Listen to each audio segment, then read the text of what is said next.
Therapy fatigue is a very real phenomenon. And if you work with any therapist at a level of great depth for any period of time, and let's face it, if you want to really reset the way you're relating in the world, you have to come back and relate with yourself differently in order to do that. That doesn't happen overnight. It just doesn't. And so you can try all sorts of fad or short-term sort of things. Typically, they don't yield the results over time. So if you're wanting to do deeper work for deeper change, it's almost inevitable that you're going to have periods of therapy fatigue. Now, the primary reason for that is that you've needed a high level of protection around wounding or an injury where you might have been neglected, you might have been hurt in some way. Protective parts of you say, that is a risk not worth taking. We're never going to run that risk again.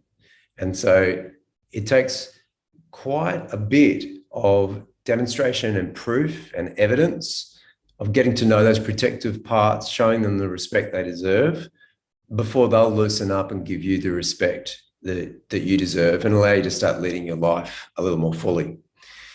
One of the worst metaphors I have, but I'll use it anyway, is that of a sunset. And so when I think of therapeutic change, it's kind of like you would be familiar with as the sun's setting sort of early afternoon, you'll see that the light starts to fade very, very slowly. Now, if a child was watching this, they'd get rapidly bored. They'd go and want to play a game or distract themselves, something a little bit faster paced. But what we notice with the sunset is that there is perceptually at least, there's a sense of momentum. And so we'll see the skies start to fade. We'll see different colors start to come into the clouds. And then as the sun starts to move towards the horizon, minute by minute, you can see this start to accelerate until we get towards the end and we can see almost second by second that it's starting to really drop before we lose the sun. So obviously it doesn't mean that the sun's setting on your life as you go through therapy. Quite the opposite. It's really an opening. But I think it's a good way to consider the notion of pace and that we're building momentum over time. As we slowly, respectfully develop trust with these protective parts through repeated evidence, they then give you the trust back to go and experiment, to lead as the real version of you. And as a result, every day is an experimental process. You're collecting data every day about what's safe and what's possible. As a result, you can find yourself quite rapidly and easily, it's almost miraculous compared to the past, you can start moving into situations that are financially a lot easier or even abundant.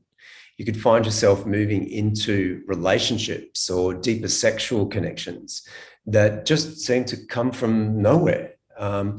And all as a result of these protective mechanisms starting to trust new ways of vetting, scanning, and moving into situations that were just not permitted before. So absolutely, therapy fatigue is a regular part of any deeper therapeutic process, something that you can and should discuss with your therapist.